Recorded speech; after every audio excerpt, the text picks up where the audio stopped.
അങ്ങനെയാണ് ഈ കാർഡിൻ്റെ ഉപയോഗം. ഇനി ഞാൻ ഇത് കളിച്ച് കാണിച്ചു തരാം. അപ്പോൾ നമ്മൾ ആദ്യം ഈ കാർഡെല്ലാം എടുക്കുകയാണ്. എന്നിട്ട് നമ്മളിത് ഷഫിൾ ചെയ്യും.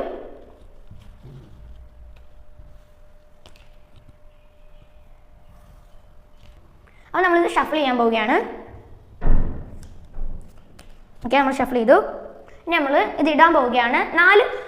2 മുതൽ 10 പേർക്ക് വരെ ഈ കളി കളിക്കാം. അപ്പോൾ നമ്മൾ ഒരാൾക്ക് 7 കാർഡ് എന്നുള്ള രീതിയിലാണ് ഇടുന്നത്.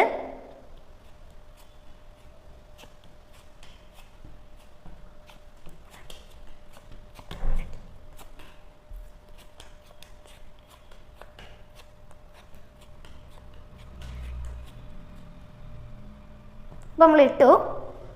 ഇനി നമ്മൾ ഇതൊരു പ്ലെയറുടെ കാർഡ്സ്, ഇതൊരു പ്ലെയറുടെ, ഇതൊരു പ്ലെയറുടെ. അപ്പം ഇതാണ് ഡെക്ക്. ഇത് എന്ന് പറഞ്ഞു കഴിഞ്ഞാൽ ഇപ്പോൾ 2+ ഇട്ട് കഴിഞ്ഞാൽ